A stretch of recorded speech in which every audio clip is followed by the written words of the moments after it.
네, 오늘 말씀은 혼인잔치와 할렐루야 찬양이라는 이런 제목으로 하나님 말씀을 함께 나누도록 이렇게 하겠습니다. 신앙생활은 치열한 영적 전투이면서 또 한편으로는 혼인잔치라고 이렇게 성경이 우리에게 말해주고 있습니다. 그래서 혼인잔치는 정말 기쁘고 즐겁고 하는 그런 시간이죠. 전투는 어떻습니까? 싸우고 죽고 고통스러운 그런 것이죠. 그래서 우리의 모습은 두 가지 모습입니다. 이 세상에서. 한편으로는 군사로서 무장을 해서 영적 전투를 하는 존재들, 또 한편으로는 예수님과 더불어 신부로서 이렇게 혼인잔치와 같은 그런 그 잔치를 벌이는 그런 삶. 그래서 우리는 신부이면서 군사, 또는 군사이면서 신부라는 그런 삶을 우리가 살죠. 원수 마귀를 대적하고 세상을 대적하고 죄악을 대적했을 때는 우리는 군사죠.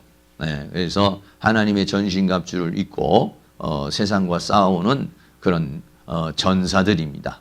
그러나 또 한편으로는 예수님과는 함께 하나가 되어서 먹고 마시고 즐기고 감사하고 찬양하는 그런 관계인 것이죠. 그래서 한편으로는 내가 신부로 단장을 해야 되고, 또 한편으로는 군사로서 싸우는 그런 일을 우리가 이제 하게 되는데, 오늘 본문에 있어서는 두 가지를 다 말하고 있어요.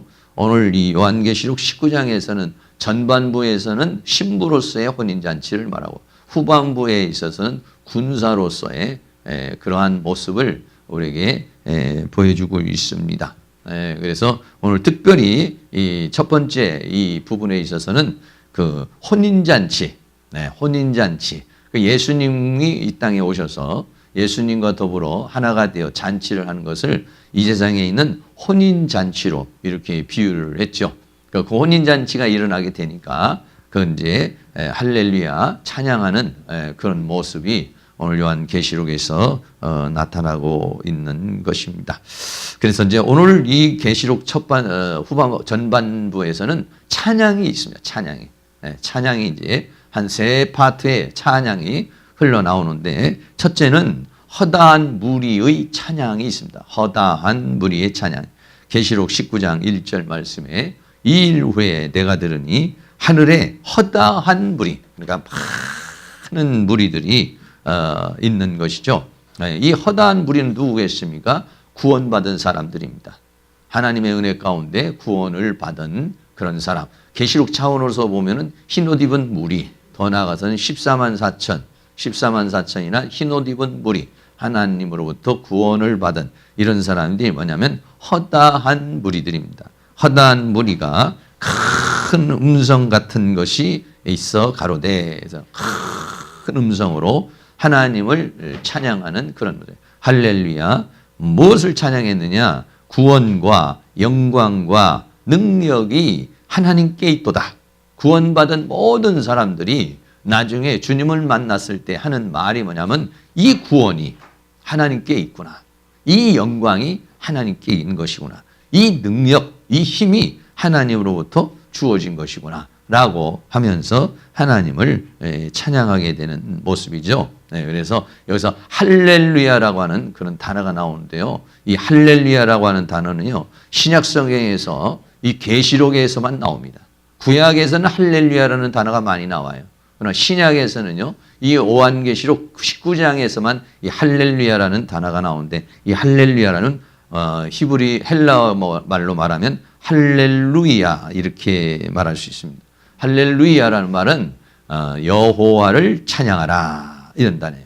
이 여호와를 찬양하라는 이 헬라어는 히브리어에서 나온 거예요. 근데 히브리어에서는 할렐루야는요, 단어가 두 단어입니다. 한 단어로 되어 있는 것이 아니라 두 단어로 되어 있어요. 히브리어 단어는 두 단어인데, 하나는 할랄이라고 하는 말이 있고, 또 하나는 이야라는 말이 있어요. 그래서 할랄이라고 하는 것은 뭐냐면 찬양하라 이런 말이에요. 이야는 뭐냐면 여호와, 하나님을 찬양하라 이렇게 해서 두 단어가 합쳐서 할랄이라는데, 이 할랄이라는 말이 뭐냐면 우리가 지금 번역한 대로 하면 할렐루까지가 할랄 이렇게 말해요. 할랄야, 우리 말로 좀 안 맞죠. 그래서 우리는 할렐루 이렇게 말해요. 예. 야라고 하는 말은 여호와. 히브리어는 이렇게 왼쪽에서 오른쪽으로 가는 것이니까 왼쪽에서 오른쪽으로 할랄야. 그래서 할렐루야. 그래서 할랄이라는 말은 할렐루라는 말이에요. 할렐루라는 말은 찬양하라 이런 말. 뭐를 찬양하나? 여호와를 찬양하라 이런 말이에요. 그래서 요한계시록 19장에만 나와요. 그러나 구약에서는 많이 나오죠. 구약에서는 할렐루야라는 단어가 굉장히 많이 나옵니다. 그러나 신약에 있어서는요, 요한계시록 19장에만 4번 본문에만 쓰여지는 단어죠. 구약에는요, 시편 146편 1절에 보면 할렐루야, 내 영혼아 여호와를 찬양하라. 이렇게 되고, 시편 마지막 편에 보면은 시편 150편 6절에 보면 호흡이 있는 자마다 여호와를 찬양할지어다. 찬양할지어다 할 때는 이 할랄이라는 말이고, 할렐루야 그러면 하나님을 찬양하라 이렇게 있어요. 그래서 요한계시록에서는 막 하나님을 찬양하고 찬송하고 울려 퍼지는 이제 그런 역사가 일어나죠. 요한계시록 16장, 17장, 18장에서는 대7 대접이 쏟아지고 재앙이 쏟아지고 바벨론이 멸망을 하고 음녀가 멸망을 하고 피가 튀기고 수많은 사람이 고통을 당하고 죽음을 당하고 막 이런 그 천재지변이 일어나는 그런 어마어마한 그런 고통과 절규의 음성이 들렸다면은 이 요한계시록에서는 19장에서는 구원의 찬양, 하나님을 찬양하는 그런 이제 완전히 반전된 그런 모습으로 나타나는 것이 바로 요한계시록 19장에 있는 그런 내용이에요. 무엇을 찬양한다고 하면 조금 전에도 말했지만 구원과 영광과 능력이 우리 하나님께 있도다. 그래서 우리가 이 세상에 살면서 이 구원을 받은 것이, 이 구원받은 게 우리 나름대로 애쓰고 힘쓰고 노력하고 땀 흘리고 또 기도도 하고 하지만은, 그러나 이런 모든 원천이 어디서 오냐? 이 구원이 하나님께 있다. 그리고 우리가 또 이 영광이라는 건 뭐냐면 하나님이 영광 가운데 계시면서 더 나아가서는 우리를 그 영광에 이르게 해요. 하나님이 보좌에만 앉아 계시는 것이 아니라 우리를 하나님께서 그 보좌에 앉게 하는, 로마서 8장에 우리에게 말하는 우리를 부르시고 우리를 정하시고 의롭다 하시고 그리고 더 나아가서는 우리를 영화롭게 하셨느니라 이랬어요. 하나님의 목적은 뭐냐면요, 우리를 영화로운 존재로 만들기를 원해요. 우리는 어떻게 해요? 이 세상에서 돈 좀 주세요. 이 세상에서 먹을 것 좀 주세요. 이 세상에서 문제 좀 해결해 주세요. 물론 우리가 인생을 살아가는데 그런 게 중요해요. 그러나 하나님은 그것도 중요하지만 그것보다 더 중요한 게 뭐냐면 우리를 영화로운 존재로 만들기를 원하는 거예요. 그 영화로운 존재로 만들기 위해서 때로는 하나님이 우리를 훈련시키고 또는 우리가 기도하는 것을 응답하지 않으시고 다른 길로 인도하시고. 왜? 하나님의 목적과 우리의 목적이 달라. 우리는 잘 먹고 잘 입고 잘 살고 편하게 살고 이렇게 살기를 원하는 게 인간의 속성이에요. 그러나 하나님은 어떠냐? 우리를 훈련시키고 연단시키고 다듬어서 우리를 하나님의 영광의 보좌에 영화롭게 하려는 데 목적이 있어요. 그래서 그것이 어디냐? 하나님께로부터 그 영광과 그리고 능력, 그 능력, 그것을 이루시는 힘이죠. 그러니까 그 모든 구원의 역사를 이루는 힘, 이게 어디에 있느냐? 하나님께로부터 오는 것이다. 사람은 부족하고 우리는 약하지만은 하나님이 능력이 있으시니까, 하나님이 힘이 있으시니까 이것을 이루시게 되는 것이다 라고, 그렇게 구원받은 허다한 무리들이 하나님을 만나고 영광의 그러한 상태에 들어가게 되니까 그러한 것들이 저절로 나오는 것이다. 구원이, 영광이, 능력이 우리 하나님께 있도다 라고 이렇게 찬양하게 돼요. 계시록 12장 10절에서도 같은 그런 내용이 나오는데, 내가 또 들으니 하늘에 큰 음성이 있어 가로되 이제 우리 하나님의 구원과 능력과 나라와 또 그의 그리스도의 권세가 이루었으니 우리 형제들을 참수하던 자 곧 우리 하나님 앞에서 밤낮 참수하던 자가 쫓겨났고 라는 그런 단어가 있어요. 이런 거 마찬가지로 하나님의 역사 속에, 하나님의 힘과 능력 속에 우리 구원의 역사가 이루어지고 있다는 것을 우리에게 말씀해 주고 있어요. 계시록 17장 10절에도 큰 소리로 외쳐가로되 구원하심이 보좌에 앉으신 우리 하나님과 어린 양에게 있도다. 이 계시록 7장에 있는 사람은 입맞은 사람들이에요. 이 입맞은 사람들이 전부 다 큰 소리로 뭐라고 하냐. 구원하심이 보좌에 앉으신 우리 하나님과 어린 양에게 있다. 그렇게 말하고 있어요. 오늘 우리가 이 세상을 살아가면서 우리의 구원의 모든 역사가 하나님의 주권 속에 있어요. 하나님의 능력 속에 있어요. 우리는 그 하나님의 은혜 속에 있는 줄로 믿습니다. 네. 계시록 19장 2절 말씀에는 그의 심판은 참되고 의로운지라 그랬어요. 음행으로 땅을 더럽게 한 큰 음녀를 심판하사 자기 종들의 피를 그의 손에 갚으셨도다 그랬어요. 하나님의 심판은요 참되고 의롭다. 참되다라는 알레티노스라는 말은 진리, 진실, 거짓이 없다 이런 얘기죠. 또 의롭다라고 하는 것은 디카오스라고 하면서 공정하다 이런 얘기예요. 왜 이런 단어를 쓰냐면 이 세상에 있는 재판관들은요 이게 달라요. 이게. 상황에 따라도 다르고 왜? 이 세상에 있는 재판관들은 무엇에 의해서 재판을 하냐면요 증거에 의해서 재판을 하는 거예요. 아무리 이 사람이 죄를 지었어도요 증거가 없으면 무죄입니다. 이게. 왜 그러느냐? 그것을 판단할 수 있는 기준이 없기 때문에 그런 거예요. 그러나 하나님은 그 증거가 필요 없어. 왜? 불꽃 같은 눈동자로 모든 것을 보시고 아시는 분이시기 때문이에요. 이 세상에 있는 모든 사람들은요, 이 재판은요, 공정하다고 말하기가 어려워요. 물론 공정한 재판도 있겠습니다. 참되고 우리가 진실이 많이 왜곡되어 있습니다. 얼마만큼 법을 아느냐에 따라서 어떤 변호사가 어떤 판사가 아느냐에 따라서 그 법이 완전히 바뀌기도 하고 죄인이 되기도 하고 무죄가 되기도 하고 10년이 되기도 하고 5년이 되기도 하는 이러한 불공평한 재판이에요. 그러나 하나님은 그렇지 않아요. 하나님의 심판은 어디야? 알레테이야. 진실하다. 왜? 모든 걸 아시기 때문에. 더 나아가서는 하나님은 의롭다. 공정하다는 거예요. 하나님은 한편으로 치우치고 한편으로 또 기울고 하시질 않아. 왜? 하나님은 뇌물을 받질 않아서 그래요. 이 세상 사람들은요, 뇌물을 받고 이해 타산이 있어요. 누군가가 아는 친구가 와서 좀 도와달라고 그러면 마음이 흔들려요.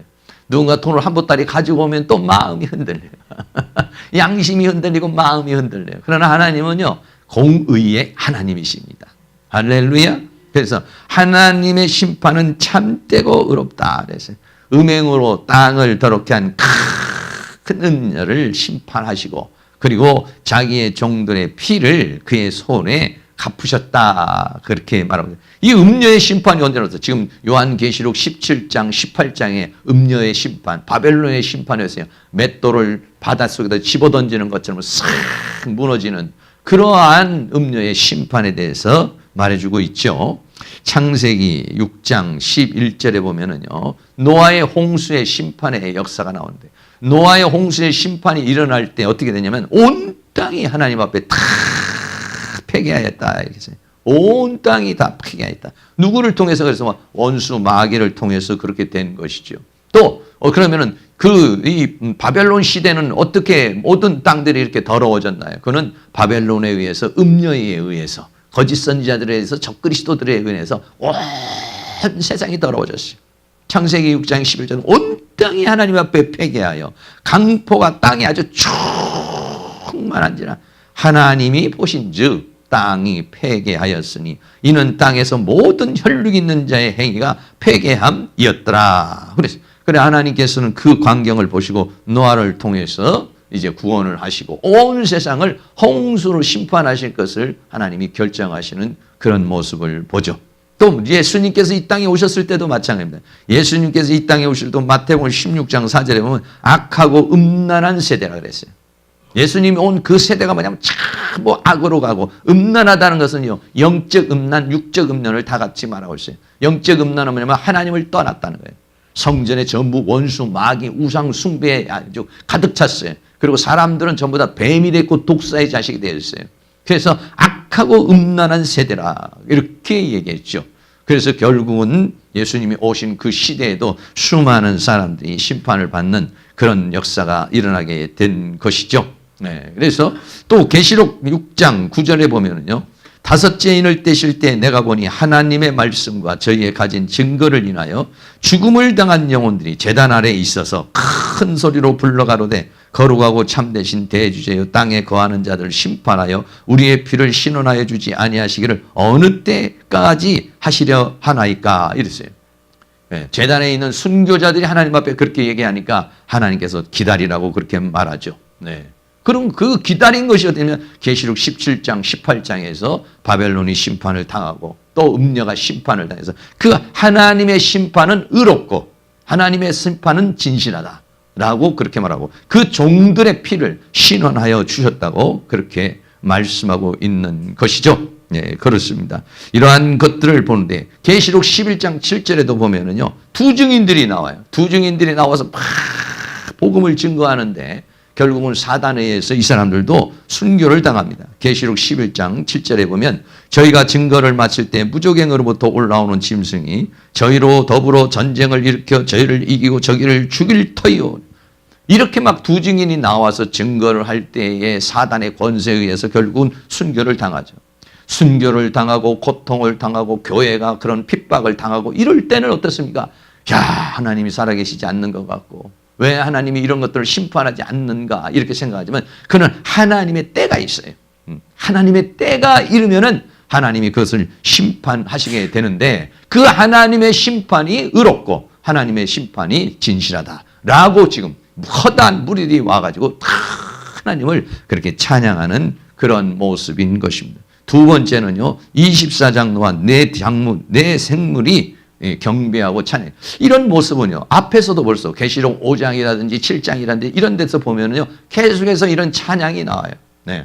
한쪽에서는 막 재앙이 쏟아지고 한쪽에서는 고통이 오고 절규가 오지만은 또 한편에서는 뭐냐면 구원의 찬양이 일어나고 하나님을 찬양하는 하나님께 영광을 돌리는 그런 모습이 요한계시록에 같이 반복되어져 있어요. 사랑하는 성도님은 어느 쪽에 있겠습니까? 재앙 속에도 고통을 당하는 쪽에 있겠어요? 아니면 그 구원을 찬양하고 그 은혜를 찬양하고 그 하나님을 찬양하는 그런 승리의 그런 반열에 우리들이 들어설 수 있기를 주의 이름으로 축원합니다. 계시록 이제 19장 3절에 보면 두 번째 가로되 할렐루야 하나님을 찬양하자 하더니 그 연기가 세세토록 올라가도다 라고 말했어요. 이 세세토록 올라간다는 것은 하나님께 영광을 돌리는 그런 장면을 가리켜서 말하는데 계시록 19장 4절은 또 24장로와 내 생물이 엎드려 처음에는 크다한 만민들이 와가지고 하나님을 막 찬양하고 그 영광과 그 구원과 영광과 능력이 다 하나님께 있습니다. 하나님의 은혜 속에서 우리가 이런 구원을 받았습니다. 이렇게 이 모든 것들을 이기고 승리했습니다. 그런 하나님 앞에 찬양을 드리고요. 그 다음에는 24장로 하나님의 보좌가 있고 보좌 옆에는 24장로가 있고 24장로 옆에는 늘 생물이 있었죠. 네 생물이 있었죠. 이 네 생물이 보좌에 앉으신 하나님께 하나님께 경배를 하며 가로되 아멘, 네, 아멘 할렐루야. 어떻게 경배합니까? 내 생물이 엎드려 이렇게 했어요. 네, 엎드려 그 보좌에 앉으신 그 하나님 앞에 전부 다 24장로들이 보좌에 앉아 있다가 전부 내려와서 엎드려서 보좌에 앉으신 하나님 앞에 경배를 하며 아멘 그렇습니다. 방금 지금 그 허다한 무리들이 막 그렇게 찬양을 하고 허다한 마루들이 그런 고백을 하니까 아멘 했다면 아멘이라는 말은 진실로 그러합니다. 진실로 그것을 내가 믿습니다. 이것이 뭐냐면 아멘의 뜻이죠. 그래서 아멘을 자주 해야 합니다. 속으로만 하면은요, 이게 믿음이 속으로 들어가 버려요. 그래서 아멘 하면은 좋죠. 기도할 때만 아멘을 하는 것이 아니라 하나님의 말씀이 이렇게 24장 동안 내 생물이 그 허다한 무리가 그렇게 고백을 하고 찬양을 하니까 아멘, 아멘, 할렐루야 라고 그렇게 찬양을 하게 되는 모습이죠. 그러면서 계시록 19장 5절에 보좌에서 음성이 그렇게 하니까 보좌에서 음성이 나와요. 하나님이 계시는 그 보좌에서 음성이 나서 가로되 하나님의 종들 곧 그를 경외하는 너희들아 물온대수하고 다 우리 하나님 앞에 찬송하라 하더라. 할렐루야. 네, 그렇습니다. 모든 허다한 무리들이 하나님을 찬양하고 또 24장로도 찬양하고 그 보좌의 옆에 있었던 내생물 천사도 하나님 앞에 찬양하고 그러니까 보좌에서 음성이 나옵니다. 뭐라고 나옵니까? 하나님의 종들 곧 그를 경외하는 너희들아 무론대소하고 큰 자나 적은 자나 모든 존재들은 다 우리 하나님께 찬송하라 하더라. 이렇게 여러분들이 찬송과 영광을 돌리는 그 대열에 들어설 수 있기를 주의 이름으로 축원합니다. 네, 이 세상에 살면서는 때로는 고통스럽고 힘들고 어렵고 그러겠지만은 그러나 결국은 우리는 그 하나님의 영광의 보좌에 이르렀을 때 승리의 세계에 이르렀을 때는 하나님의 위로하심이 있고 하나님의 영광이 있고 하나님의 은혜가 있는데 칭찬과 영광과 존귀가 주어지게 되는데 거기에서 여러분들이 하나님 앞에 큰 찬양을 드리고 하나님의 영광 가운데 거할 수 있는 그러한 은혜의 역사가 일어날 수 있기를 주의 이름으로 축원합니다. 예, 그래서 이렇게 지금 허다한 무리들이 찬양하는 그 모습을 보면서 야 여기에 내가 있구나 이렇게 생각하는 사람이 있어요. 네, 허다한 무리 안에 내 이름이 있구나. 네, 허다한 무리 안에 내가 지금 찬양을 하고 있구나. 어떤 사람은 허다한 무리가 아니라 조금 전에 맡은 24장로와 이 허다한 무리보다 24장로는 보좌에 앉은 자들이 좀 더 단계가 높은 사람들이에요. 여러분 어떻습니까? 허다한 무리에 속해서 찬양하기를 원하세요? 24장로의 반열에 들어서서 찬양하기를 원해요.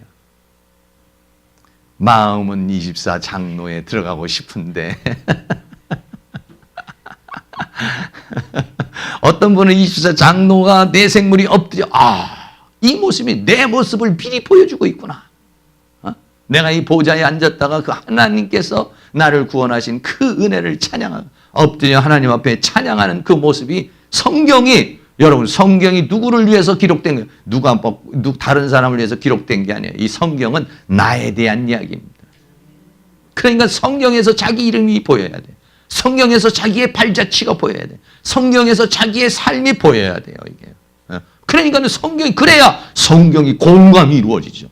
그래야 막 이 성경을 보고 싶은 이게 성경이 뺀 목사님 얘기고 이 성경이 뺀 다른 사람 얘기고 이 성경이 뺀 다른 이야기라면은 이 성경이 내가 볼 이유가 뭐 있고 이것이 내가 뭐 관심 있겠어요. 근데 이 성경이 전부 나의 구원을 위한 책이라는 거예요. 이 성경을 주신 목적이 누굽니까? 어떤 특정인에게 준 게 아니요. 이 성경은 바로 우리 모두에게 준 것이요 나에게 준 것이다. 이 성경은 내 얘기다 이 말이야. 구약에 있는 창세기에 있는 하나님이 태초에 창조를 창조하신 그 얘기를 누구에게 들려주려고? 나에게 들려주는 거예요. 예수님이 십자가에 못 박혀 죽으신 그 얘기를 누구에게 들려주려고? 나에게 들려주려고. 오늘 요한계시록에 있는 반모섬의 사도 요한을 통해서 주신 그 말씀이 누구를 위해서? 나를 위해서 내가 그것을 보고 듣고 깨달으라고. 그리고 그 영광에 이르라고 하나님이 나에게 주신 책이란 얘기죠. 할렐루야. 예, 그러니까 막 이 성경을 볼 때는 막 가슴이 설레고 이 성경을 볼 때는 이 말씀이 내게 이루어지기를 원합니다. 이 말씀을 따라 살기를 원합니다. 그래서 막 성경을 보고 싶고 연구하고 싶고 보고 싶고 막 이런 마음이 올라오는데 이게 뭐 전부 나하고 별로 관계된 말이 아니라고 생각한다면 이 성경을 사모할 마음이 없는 것이죠. 근데 이 성경이 뭐냐? 나에 대해서 나를 위하여 기록된 책인 것입니다. 나의 영광을 위하여 나의 구원을 위하여 나의 역사를 위한 하나님의 계획이 무엇인지 하나님의 뜻이 무엇인지 하나님의 섭리가 무엇인지 하나님의 경륜이 무엇인지를 나에게 말씀해 주시려고 수 없는 역사 속에 수 없는 이러한 선지자들을 통해 수 없는 사람들을 통해서 1600년이라는 세월 동안의 그 구구한 역사 속에 수 없는 하나님의 역사 속에 오늘 우리에게 기록해 주신 책인 것이죠. 이 예언의 말씀을 이 성경 말씀을 여러분이 사모하시고 사모하신 그 말씀이 나에게 이루어지고 이루어진 말씀이 하나님의 영광 가운데 거하는 그러한 길이 되고 빛이 되고 생명길이 되는 은혜가 있기를 주의 이름으로 축원합니다. 그렇습니다. 세 번째는 큰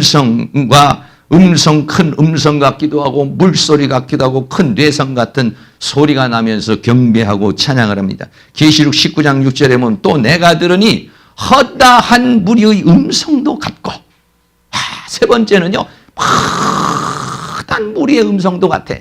엄청나게 많은 사람들이 하나님을 할렐루야 찬양하는 그런 소리 같고 또는 막 물소리가 막 폭포가 떨어지는 것 같이 막 파도가 치는 것 같은 그런 크는 물소리가 막 그냥 쏟아지는 것 같기도 하고, 아니면 또 막 뇌성이 치면서 팡 하면서 그냥 뇌성이 치는 소리 같은 그런 소리를 들었어요. 그러니까는 뭐 어떻게 여러분 생각하시겠어요? 제가 이렇게 할 때는 이 모든 만물들이 하나님을 찬양하네. 모든 만민들, 모든 만물들이 하나님을 찬양하네. 네. 그런 소리를 들어요. 할렐루야. 주 우리 하나님 곧 전능하신 이가 통치하시도다. 할렐루야. 전능하신 이가 통치하시도다. 보수 정권이 들어서면 진보 정권이 물러가라, 물러가라. 장로님이 좀 대통령이 되면은 좋으려나. 예수 믿는 사람이 열심히 찍었더니 그것도 아니고, 이 사람이 좀 하면은 나라가 좀 좋아질라나 하고 찍어보면은 또 역시 뭐 이게 대통령만 되면은 맨 감옥이 나가고, 대통령이 되면은 좀 이상한 상황이 생기고. 왜? 인간의 통치에 한계가 있다는 것입니다. 인간은 통치를 하는데 한계가 있어요. 한계가 있어요. 보수 정권이든 진보 정권이든 장로가 됐든지 안 믿는 사람들, 이 사람이 하든지 저 사람이 하든지, 왜? 통치에 한계가 있다. 그 사람이 가지고 있는 힘, 능력, 이 한계가 있고, 이 세상의 구조와 이 세상의 모든 것들이 다 한계가 있어요. 한계가 있어요. 근데 누가 이제 이 모든 것을 통치하시냐? 하나님. 그 하나님이 누구냐? 전능하신 이가 통치하시도다. 네. 전능하신 분이야 통치라는 거예요. 이 세상에 있는 아무리 위대한 통치자도 전능하지를 못해요. 하나는 잘하면서 하나는 못할 수도 있고, 이거는 잘하는데 저거는 못할 수도 있고. 왜? 그것이 인간의 한계인 것이죠. 그런데 하나님은 어떻습니까? 그 모든 것을 다스릴 수 있는 능력을 가지고 계시다. 가장 완벽한 통치를 하실 수 있는 하나님이 통치하는 세계가 왔다, 이런 얘기예요. 이 세상은 원수 마귀가 임금 노릇하면서, 또는 부족한 인생들이 정권을 잡고 시장도 되고 장관도 되고, 이렇게 해서 그 사람이 다스려요. 사람이 다스리는 세계는 뭐냐? 한계가 있다는 거예요. 한계가. 근데 이제는 누가 다스리냐? 전능하신 하나님이 통치를 하는 세계가 왔다, 이런 얘기예요. 사탄이 통치하는 세계가 아니라, 사람이 통치하는 세계가 아니라 하나님이 통치하는 세계가 왔다. 할렐루야. 우리 하나님 곧 전능하신 이가 통치하시도다. 정권이 바뀌었어요. 세상의 정권, 사탄의 정권, 인간의 정권에서 하늘의 정권, 하나님의 정권으로 바뀌어버렸어요. 할렐루야. 그러니까는 막 찬양을 하게 되는 것입니다. 이제야말로 정말 행복한, 이제야말로 제대로 된 나라, 제대로 된 생각, 제대로 된 세계, 천국의 통치가 이루어졌다는 것이죠. 그래서 모든 사람이 찬양을 하는 거예요. 요즘도 어떤 정권이 무너지고 또 대통령이 되면 그를 지지하던 사람들이 막 축배를 들고, 얼마나 축배를 들고 거기에 또 장관도 하고 하면서 이 세계를 다스려 가잖아요. 그런 거와 마찬가지로 우리는 뭐냐? 하나님의 통치가 이루어졌다. 우리는 누구냐? 하나님의 통치의 세계를 위하여, 그 나라와 그 의를 위하여 함께 애쓰며 수고하고 눈물로 기도하여서 하나님의 정권이 들어섰다, 이런 얘기. 하나님의 세계가 이루어졌다, 이런 얘기예요. 그 세계가 이루어졌을 때 그 나라를 위하여 눈물을 흘리고, 그 나라를 위하여 애쓰고, 그 나라를 위하여 노심초사 기도하고 간구하고 이렇게 살아왔던 그 사람들은 그 통치가 이루어졌을 때 감격과 감동과 그 너무 기쁨과 즐거움이 넘쳐나서 하나님 앞에 찬양하는 그런 은혜의 역사가 일어나게 되는 것이에요.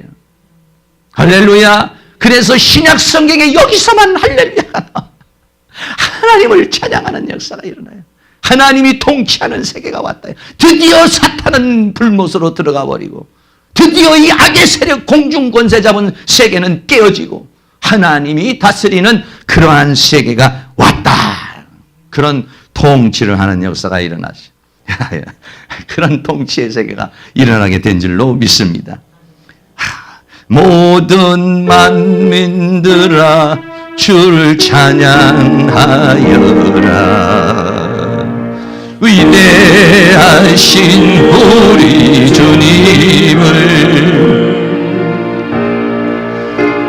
소리 높여 찬양해. 우리 예수님 찬양하라.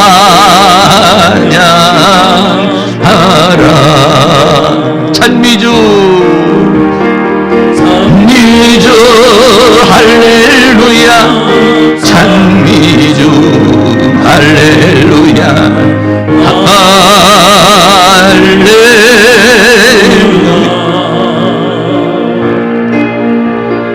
찬미주 할렐루야. 찬미주 할렐루야. 할렐루야.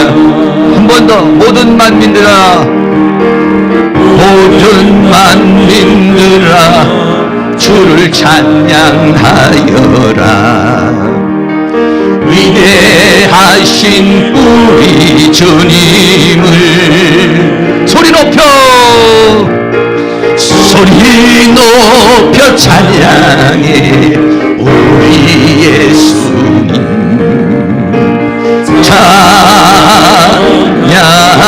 찬양하라. 찬미주 할렐루야. 찬미주 할렐루야. 찬미주 할렐루야. 할렐루야. 찬미주 할렐루야. 찬미주 할렐루야. 할렐루야. 아멘. 이 찬양하는 그 대열에 여러분들이 들어서서 그 하나님의 정권이 들어설 때 한 자리씩 하시기 바랍니다. 그리스도와 더불어 우리는 왕노릇 한다고 그렇게 말했어요. 요한계시록 11장 15절에도 일곱째 천사가 나팔을 불 때 하늘에 큰 음성이 나서 가로되 세상 나라가 우리 주와 그 그리스도의 나라가 되어 그가 세세토록 왕노릇하리로다 그랬어요. 하나님이 다스리는 세계, 새하늘과 새 땅의 세계에서 하나님이 다스리는 그런 세계가 올 것이다 그랬어요. 여러분, 하나님이 다스리는 그 세계에서 우리는 어떻게 살겠습니까? 계시록 5장 10절에도 저희도 우리 하나님 앞에서 나라와 제사장을 삼으셨으니 저희가 땅에서 왕노릇하리로다 하더라. 할렐루야. 우리들도 역시 마찬가지입니다. 네. 이런 어린 양의 혼인잔치가 일어나고 주님이 오시는 그때 우리들도 어떻게 해요? 주님과 더불어 왕노릇하게 되는 것이죠. 네. 지금은 죄의 종노릇하고 사단의 종노릇하고 죄성의 악성의 이런 게 종노릇하지만은 주님이 오시는 그때 사랑하는 모든 성도님들이 그리스도와 더불어 왕노릇하는 그러한 신부로, 그러한 군사로, 여러분 군사로 싸워 이기고 신부로 단장되는 그런 은혜의 역사가 일어날 수 있기를 주의 이름으로 축원합니다. 오늘 요한계시록 19장 7절에 우리가 즐거워하고 크게 기뻐하여 그에게 영광을 돌리세. 어린 양의 혼인 기약이 이르렀고 그 아내가 예비하였으니. 네, 예비가 됐다. 예비가 됐다. 아내가 예비가 됐다. 혼인잔치가 오면 어떠냐? 예비가 돼야 돼요. 예비가. 그래서 마태복음 25장 9절에다 보면 슬기 있는 다섯 처녀하고 미련한 다섯 처녀가 있잖아요. 슬기 있는 다섯 처녀는 어땠습니까? 등과 기름을 가지고 있죠. 그래서 마태복음 25장 10절에 보면은 이 신랑이 오니까 다 슬기로운 처녀들은 신랑을 맞으러 가요. 그러나 25장 10절에 저희가 살아간 동안에 신랑이 오므로 예비하였던 자들은 전부 다 혼인잔치에 들어간 노아의 홍수 시대에도 노아는 어때요? 방주를 예비하고 있으니까 홍수가 나도 구원을 받았어요. 신랑이 올 때도 역시 마찬가지로 예비하였던 자들은 등과 기름을 가지고서 예비하였던 자들은 혼인잔치에 들어가는 거예요. 지금 현재도 역시 우리가 마찬가지입니다. 어떤 사람은 예비가 되고 준비된 사람들은 어때요? 혼인잔치와 같은 그런 삶을 살고 있는 사람이 있어요. 지금도요. 주님과 더불어 하나가 되어서 주님과 더불어 기쁨과 감사와 찬송과 이런 늘 하나님 앞에 영광을 돌리고 감사를 드리고 찬양을 드리며 지금 현재의 삶도 혼인잔치와 같은 삶을 살아가는 사람이 있어요. 나중에만 혼인잔치에 들어가는 것이 아니에요. 지금 현재도 천국은 어떻습니까? 현재적인 천국을 누려야 되는 거예요. 미래적인 천국, 완성적인 천국도 있지만 현재적인 천국이 이루어져요. 심령이 가난한 자는 복이 있나니 천국이 저희 것이니로. 이러세요. 지금 현재도 여러분들이 혼인잔치에 주님과 더불어 혼인잔치와 같은 그런 상태에서 주님과 더불어 살아갈 수 있는 그런 은혜의 역사. 한편으로는 혼인잔치라며 주님을 찬양하고 또 한편으로는 주님으로부터 오는 전신갑주를 입어 사탄과 싸워 이기고 군사로서 싸워 이기고 신부로서 단장되어 주님과 함께 혼인잔치와 같은 그런 삶을 병행해서 살아갈 수 있는 그런 은혜가 있기를 주의 이름으로 축원합니다. 계시록 19장 8절에 그에게 허락하시고 빛나고 깨끗한 세마포를 입게 하셨은즉 이 세마포는 성도들의 옳은 행실이로다 라고 그렇게 말했습니다. 그들에게 허락을 합니다. 무엇을 허락합니까? 빛나고 깨끗한 세마포를 입을 수 있는 그러한 은혜를 주시고 이 세마포는 뭐냐? 성도들의 옳은 행실이라 그렇게 말씀하고 있는 것이죠. 사랑하는 모든 성도님들도 이런 하나님으로부터 주어지는 그런 은총의 역사가 다 일어날 수 있기를 주의 이름으로 축원합니다. 예, 여기서 말하고 있는 빛나다라고 하는 것은 뭐냐? 빛의 자녀가 됐다는 거예요. 데살로니가 5장 5절 너희는 다 빛의 아들이요 낮의 아들이라 우리가 밤이나 어둠에 속하지 아니하였다 이렇게 했어요. 계시록 19장 14절에 보면 하늘에 있는 군대들이 어떠냐? 희고 깨끗한, 희다라는 것은 빛이 나서 휘어지는 그 상태. 이게 누구냐? 하늘에 있는 군대들이에요. 빛이 나는 사람. 여러분 옆 얼굴 좀 보세요. 빛이 나는지 죽어 있는지 한번 얼굴 좀 보세요. 그 다음에는 깨끗한 그랬어요. 마태복음 5장 8절에 마음이 청결한 자는 복이 있나니 저희가 하나님을 볼 것이요. 계시록 19장 14절에 조금 전에 말한 대로 빛나고 깨끗한 건 희고 깨끗하다. 희다는 것은 빛이 난다는 거예요. 또 하나는 뭐냐면 정결하다는 거예요. 깨끗하다는 거예요. 네. 여러분 정결해지면 빛이 나고 빛이 나면 정결해지면 같이 가게 되는 것입니다. 사랑하는 모든 성도들이 그러한 빛의 옷을 입고 살아가는 이 어둠 세계를 이겨내는 승리의 역사가 있기를 주의 이름으로 축원합니다. 마지막으로는 이 어린 양의 혼인잔치에 참여하는 자는 복이 있도다. 이 어린 양의 혼인잔치에 참여하는 사람들은 복이 있도다. 계시록 19장 9절 말씀에 천사가 내게 말하기를 기록하라 어린 양의 혼인잔치에 청함을 입은 자들이 복이 있도다고 또 내게 말하되 이것은 하나님의 참되신 말씀이라 하기로 그랬어요. 네. 여러분 구약의 단계에서 구약은요 하나님과의 우리의 관계가 자녀의 관계 아니에요. 하나님과 백성의 관계예요. 신약에서는 어떤가? 하나님과 자녀의 관계. 왜? 하나님께서 우리에게 생명을 주셨어요. 생명을 줘 하나님의 자녀의 관계예요. 부모와 자녀의 관계. 여러분 부모와 자녀의 관계는 격이 있어요. 그러나 부부 관계는 격이 없는 것입니다. 나한테 대들 수 있는 사람은 우리 집사람밖에 없어요. 나를 지적하고 나를 책망할 사람이요 집사람밖에 허락이 돼 있어. 그건 허락이 부부는. 다른 사람이 나한테 만약에 그걸 지적해 보세요. 그러면 기분 나쁘죠. 당신이 뭔데? 그러면 우리 집사람이 뭐라고 그러면 나는 짝이야. 합법적으로 결혼을 했기 때문에 나에 대해서 짝은 뭐냐면 반대편의 사람. 반대편은 뭐냐? 지적할 수 있다는 거예요. 근데 그 지적이 나를 망가뜨리는 지적이 아니에요. 나를 세우려는 지적이라. 예수님과 우리의 관계가 어떤 관계냐? 신부와 신랑의 관계라는 거예요. 신부와 신랑. 함께 잘 수 있고 함께 살 수 있는 한 집에서 함께 할 수 있는 하나가 될 수 있는 그런 관계로 만들어 주신다는 것이에요. 이게 뭐냐? 우리에게 최고의 영광인 것입니다.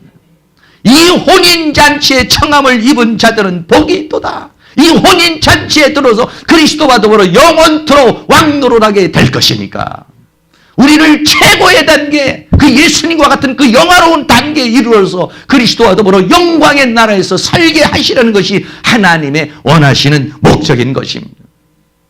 여러분, 그런 목적을 여러분들이 마음에 담고 이 세상 거친 세상 살아가면서 승리할 수 있는 그런 은혜가 있기를 주의 이름으로 축원합니다.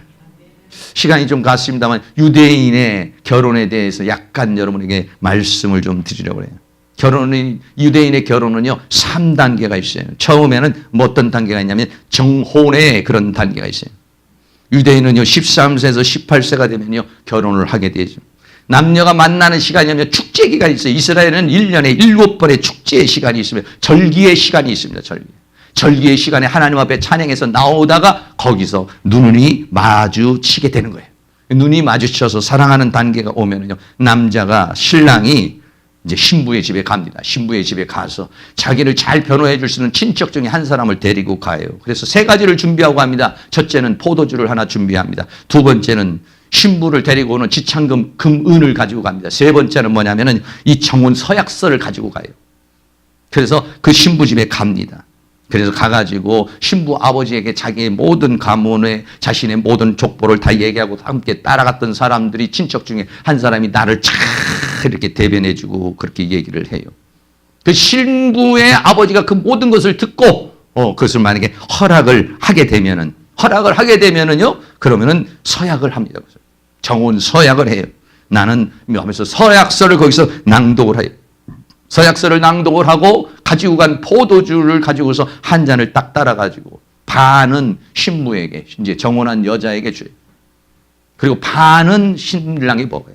그리고 좀 남겨가지고 그것을 어떻게 했냐면 서약서에다가 몇 방울을 떨어뜨려요. 피의 언약과 같은 그런 의미로 증명을 딱 하는 것이죠. 이것이 뭐냐면 정혼인 되는 것이에요. 마태복음에서 요셉과 마리아가 정혼을 한 상황에서 예수님을 탄생하는 상황이 나오는데 이 정혼의 단계가 이런 단계예요. 그러니까 이거는 법적인 효력이 있어요. 왜? 서약서가 주고 오고 가기 때문에 그런 것이. 이렇게 난 다음에 두 번째는 어떻게 해야 되냐? 준비를 합니다. 남자는 가서 신부는 어떻게 준비를 합니까? 신부는 집에서 그 집의 가풍과 가문과 그 집의 여러 가지 모든 것들 내가 가서 시집 가서 살아야 되니까 어떻게 살아야 되니까 시부모는 뭘 좋아하는지 신랑은 뭘 좋아하는지 그 집안의 가풍은 무엇인지 어떤 생활 습관을 가지고 있는지 그것을 생각하고 익혀요. 네. 남자는 뭘 합니까? 남자는 가서 집을 짓습니다. 네. 집을 지어가지고 어떻게 합니까? 함께 신부와 살 수 있는 집을 짓고 가장으로서의 그런 면모를 갖추기 위해서 1년 동안 준비를 쫙 이렇게 하는 거예요. 열심히 그렇게 준비하는 것을 누가 보느냐? 아버지가 보죠. 아버지가 이렇게 보고서 너는 이제는 한 가정에 그래도 이제는 가장이 될 수 있는 가정의 가장이 될 수 있는 그러한 면모를 갖췄다. 이렇게 이제 어떤 그런 판단이 들어서면 어떻게 하냐면 신부를 데려오라고 그렇게 말하는 거죠. 이런 거와 마치 이런 배경에서 성경이 나와지. 요한복음 14장 오늘 우리가 묵상할 때도 제가 말씀드리면 요한복음 14장 3절에 가서 너희를 위하여 처소를 예비하면 우리와 하나님과의 관계 어떻게 보면 정혼의 관계와 같은 것이고 내가 가서 처소를 예비하면 그것은 신랑이 가서 우리를 데리고 오기 전에 가가지고 집을 마련하는 그런 결혼의 풍습을 가지고서 예수님께서 말씀하시는 거예요. 처소를 예비하면 내가 다시 와서 너희를 내게로 영접하여 나 있는 곳에 너희도 있게 하리라. 유대인의 결혼의 풍습을 배경으로 한 그런 말씀이 되는 것이죠. 그래서 신부가 이제 그런 모든 준비가 되고 신랑이 준비가 다 되잖아요. 그러면은 이제 갑니다. 언제 가냐? 날짜를 정해주지를 않아요. 한 1년 정도의 기간을 두고서 있어요. 1년 정도의 기간인데 그 날짜는 누구에게만 있느냐면 신랑의 아버지에게 권한이 있어요. 그래서 예수님이 오시는 때는 아버지만 안다. 그런 얘기는 뭐냐면 아버지가 보고서 결정을 내려서 그 아들의 모든 상황 이런 것들을 보고서 이제 결혼할 수 있는 상황이 됐다 했을 때 아버지가 허락을 해야 이제 그 아들이 가서 신부를 데리고 올 수 있어요. 그래서 아버지만 안다. 그런 내용이 이제 성경에도 포함되어 있는 그런 상황이죠. 그래서 이제 아버지의 허락이 떨어지면은 신랑이 갑니다. 가는데 어떻게 가냐? 친구들과 같이 가죠. 우리나라에도 보면은 결혼할 때 보면은 함지고 가가지고 함사시오 하면서 이렇게 하는 것처럼 이렇게 친구들을 데리고 가요. 동네 어귀로 들어가요. 동네 어귀로 들어서 신부를 들어가는 것이 아니라 왜? 들어가지 않고 동네 어귀에서 그냥 머물고 있어요. 그럼 머물고 있으면 사람들이 누구야? 그러면 아무개 시집가고 누구 신랑이고 하죠. 그러면 그 이야기를 갖다가 이제 신부에게 가서 얘기를 하면 그러면 그때 신부가 그때 단장을 하는 거예요. 네. 예고 없이 오는 겁니다. 예고 없이. 날짜 예고 없이 와서 이제 그렇게 오면은 어때요? 이제 그때 신부가 막 단장을 하고 있는 거예요. 근데 이때 만약에 신부가 어디 가버렸다. 놀러 가버렸다. 이러면 낭패가 되는 거예요. 그러니까 이 신부는 잘 기다리고 있어야 되는 거예요, 지금. 그 대충 어느 정도 시기를 맞춰가지고 어디 가서는 안 돼요. 어디 놀러 가버렸다, 어디 이상한 데 가버렸다. 이러면 문제가 생겨버리는 거예요. 그래서 우리는 예수님이 오실 때 도적같이 오신다. 이런 것들도 다 유대인의 결혼의 풍습을 가지고서 우리에게 말해주는 것이죠. 그럼 그때부터 신부가 다 단장을 하고 다 이렇게 합니다. 그러면 이제 신랑이 다 이제 그런 거 준비됐다는 소식이 들어오면 말 어귀에 있다가 들어가는 거예요, 집으로.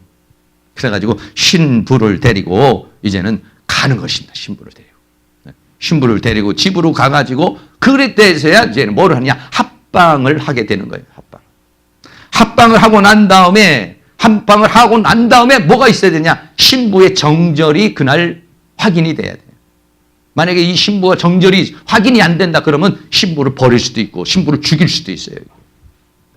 신랑이 그것을 정절을 확인하면은 그 다음날 어떤가 이 신부가 정결하다 선포를 해주면 그리고 나면은 그때에서 뭐가 일어나냐? 혼인잔치가 이루어지는 거예요. 혼인잔치가. 이게 유대인의 결혼의 풍습인 것이에요. 요한복음 2장에서 보면은 제일 먼저 예수님이 하신 그 기적 중에 하나가 뭐냐면 혼인잔치의 기적이에요. 거기서 물로 포도주를 만들죠. 그것을 왜 그러느냐? 왜 그렇게 말씀해 주냐? 혼인잔치. 우리와의 주님과의 관계는 뭐냐? 신앙은 뭐냐? 이런 혼인잔치와 같은 것이다. 이래요. 물과 포도주, 그분이 주시는 생명, 그분이 주시는 은혜, 그 속에서 우리가 함께 주님과 혼인잔치와 같은 그런 삶을 사는 것이 신앙이다라고 하는 것이고 그 신앙의 완성. 그 완성이 뭐냐면 오늘 요한계시록 19장에 말하는 이 어린 양의 혼인잔치를 가리켜서 말하고 있는 것입니다. 신랑이 갔습니다. 뭐를? 처소를 예비하려고. 새하늘과 새 땅의 세계를 준비하시려고 가셨어요. 근데 가시고 난 그 주님은 그냥 보좌에만 계시느냐? 아니요. 가시긴 그 주님은 우리 안에서 그 역사를 이루고 계시는 것이죠. 신부로 우리를 단장시키는 것입니다. 네. 그래서 그 단장이 마치고 하나님의 때가 되면 그분은 우리에게 오실 것이. 그런 그림이 하나가 있어요. 예수님이 신부를 맞이하는 장면. 또 결혼식 하는 장면. 그리고 이거는 뭐냐면 가나의 혼인잔치의 그런 모습인 것이죠. 우리는 언젠가 주님과 이런 만남이 이루어지게 될 것이죠. 네. 주님은 신랑이시고 우리 모두는 신부예요. 다시 말하면 그리스도 안에서 우리 모두가 하나가 되는 것이죠. 그리고 거기에서 그리스도와 더불어 왕노릇하는 그런 삶이 우리에게 준비되어져 있는 것입니다. 그것을 오늘 요한계시록에서 우리에게 말씀해 주고 있는 그분이 통치하는 세계가 왔다. 네. 결론 드립니다. 결론으로 오늘 허다한 무리들이 할렐루야 하나님을 찬양합니다.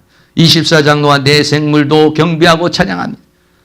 그리고 많은 음성과 같고 물소리와 같고 큰 내성과 같은 그러한 것들이 하나님을 찬양하고 보좌에서 나와서 그 모든 하나님을 경외하는 모든 자들은 하나님을 찬양하라. 혼인잔치에 참여한 자가 복이 있도다. 우리 모두는 다 복이 있는 사람인 줄로 믿습니다. 이 혼인잔치에 여러분이 다 참여하시고 정결한 처녀로 신부로 단장되어 그리스도와 더불어서 영원토록 왕노릇하는 그런 삶의 역사가 있기를 주의 이름으로 축원합니다. 찬양같이 다 같이 한번 드립니다. 송축해 내 영혼 내 영혼아. 우리 모두가 주님을 찬양하는 그런 마음 가지고 한번 찬양하겠습니다.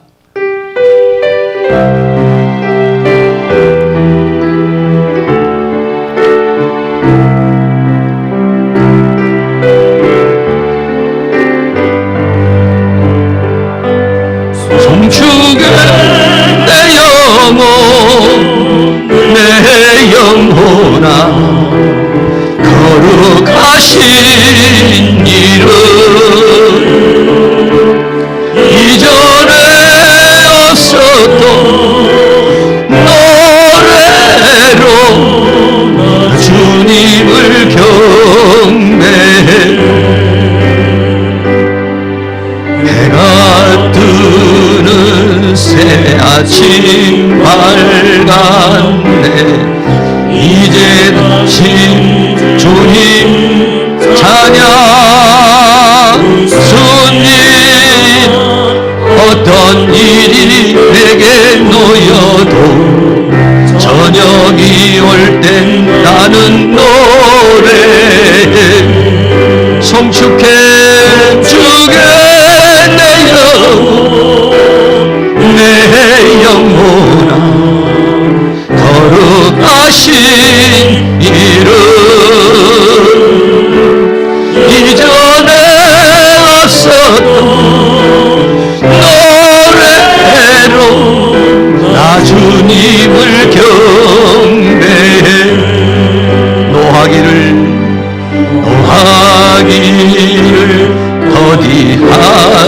더디하시는 주 그의 크신 사랑 넘치네 주의 선하심 내가 노래하리 수많은 이유로 노래해 송축의 내 영혼아 거룩하신 이름 이전에 왔었던 노래로 나 주님을 경배해 곧 그날에 나의 힘 다하고 나의 삶에 여정 바칠 때 끝없는 찬양 드리리라 수많은 세월 지나 영원히 아멘 송축의 내 영혼아 거룩하신 이름 이전에 왔었던 노래로 나 주님을 경배해 송축해 내 영혼 송축해 내 영혼아 거룩하신 이름 이전에 왔었던 노래로 나 주님을 경배해 동성을 한번 기도하겠습니다. 우리 주님을 구원과 영광과 능력이 그분에게 있습니다. 오늘 살아가는 우리들 주님이 힘과 능력으로 우리를 도우셨어요. 우리 모두가 다 영광의 그 자리에 들어설 수 있도록 도우시고 우리 마음속에는 원망과 불평과 짜증, 낙과 힘을 제거하고 하나님 주시는 힘과 능력으로서 힘있게 달려갈 수 있게 해달라고 기도하겠습니다. 사랑과 은혜가 많으신 아버지 하나님 오늘도 하나님께서 우리를 인도해 주시고 붙들어 주신 주의 은혜와 사랑을 감사합니다. 주님을 송축합니다. 할렐루야 주님을 찬양합니다. 구원이 주님에게 있습니다. 영광이 주님에게 있습니다. 능력이 주님에게 있습니다. 구원과 모든 것들 영광을 받으시게 합당하신 우리 아버지 하나님께서 통촉하여 주시고 통치하여 주시기를 원합니다. 우리의 영과 혼과 몸을 통치해 주시기를 원합니다. 거친 이 세상에 살면서 우리들 하나님 주시는 힘과 능력으로서 능히 이기고 승리하는 저희들의 삶이 되어주시도록 우리 하나님께서 우리를 도우시고 인도해 주시고 붙들어 주시기를 간절히 원합니다. 우리 모두가 다 승리의 그날을 위해서 승리의 그 순간을 바라보면서 힘있게 이 거친 험한 이 세상을 승리하며 살아갈 수 있도록 우리 하나님께서 우리를 도우시고 인도해 주시고 함께해 주시기를 간절히 원합니다. 성령님 도우시기를 원합니다. 우리에게 새로운 힘을 주시고 새로운 능력을 허락하여 주시기를 원합니다. 우리의 마음속에는 원망과 불평의 마음을 제거하여 주시기를 원합니다. 우리 안에 있는 분노의 마음을 제거해 주시기를 원합니다. 우리 안에 있는 불신의 마음을 제거해 주시기를 원합니다. 우리 안에 있는 낙심과 절망의 마음을 제거해 주시기를 원합니다. 하나님이 우리에게도 강력한 믿음을 주시기를 원합니다. 하늘의 힘과 능력을 부어주시기를 원합니다. 주의 성령의 기름을 부어주시기를 원합니다. 그리하여 오늘의 형제의 당면한 모든 것들을 이기고 승리하여 하나님의 영광 가운데 거할 수 있는 저희들이 되어줄 수 있도록 우리 하나님의 은혜와 사랑으로 인도해 주시기를 원합니다. 할렐루야. 오늘 이와 같은 찬양을 드린 것처럼 오늘 우리들의 인생을 살아가는 가운데 주님을 찬양하며 주님을 경배하며 주님께 영광을 돌리며 승리하는 저희들의 삶이 되어주시도록 우리 하나님께서 은혜와 사랑으로 인도해 주시고 붙들어 주시고 함께해 주시기를 간절히 원합니다. 성령님 도와주시옵소서. 성령 하나님 도와주시옵소서. 어린 양의 혼인잔치에 참여하는 자들이 복이 있다고 말했사오니 우리는 그 영광의 세계를 보게 하여 주시기를 원합니다. 우리의 눈을 열어서 보게 하여 주시옵소서. 우리의 귀를 열어서 듣게 하여 주시옵소서. 우리의 마음을 열어 깨닫게 하여 주시옵시고 영광의 세계를 향하여 저 높은 것을 향하여 날마다 전진할 수 있는 그러한 은혜의 역사가 우리에게 일어날 수 있도록 우리 하나님께서 그 신은혜와 사랑으로 인도하여 주시며 주의 성령의 능력으로 역사해 주시며 주의 권능으로 함께해 주시기를 간절히 원합니다. 성령님 도우시고 인도하여 주시옵소서. 사랑과 은혜가 많으신 아버지, 거친 세상 험한 세상 살아가면서 찬송을 잃어버리고 감사를 잃어버리고 그렇게 살까 두렵습니다. 하나님, 우리의 눈을 열어서 영광의 세계를 보기를 원합니다.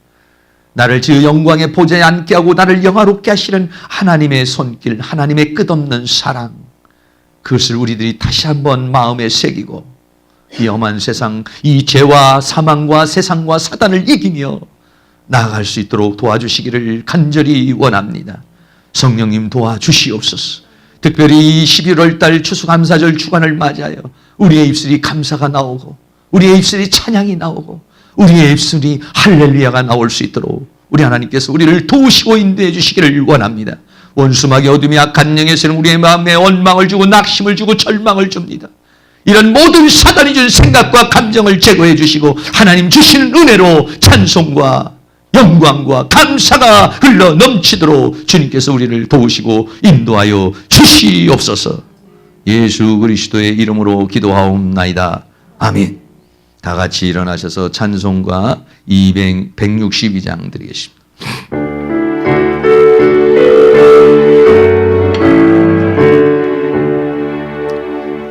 신랑 되신 예수께서 다시 오실 때 밝은 등불 들고 나갈 준비 됐느냐.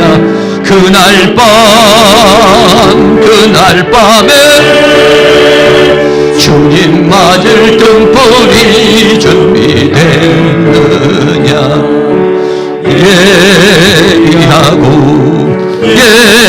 예비하라 우리 신랑 예수 오실 때 밝은 등불 손에 들고 기쁨으로 주를 맞겠네. 주를 나와 맞으라는 소리 들릴 때 기뻐하며 주를 맞이할 수 있느냐. 그날 밤에 주님 맞을 등불이 준비됐느냐.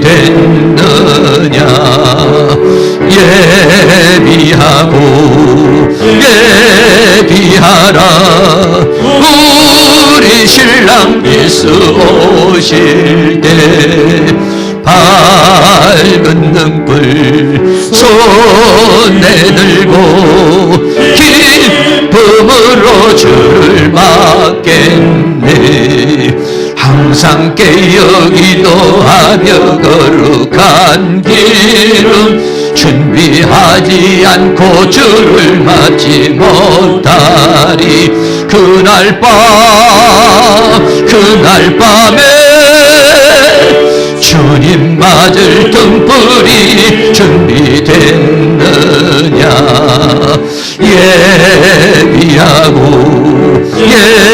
예비하라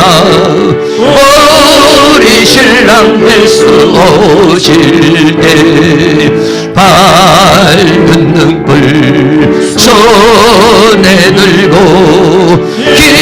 기쁨으로 주를 맞겠네. 그날 밤에 영화로운 혼인 자리에 기뻐하며 할렐루야 찬송 부르리. 그날 밤에 주님 맞을 등불이 준비됐느냐.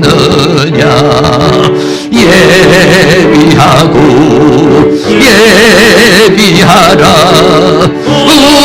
우리 신랑 예수 오실 때 밝은 등불 손에 들고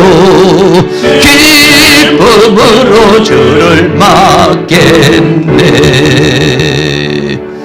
지금은 우리의 신랑 되신 예수 그리스도의 은혜와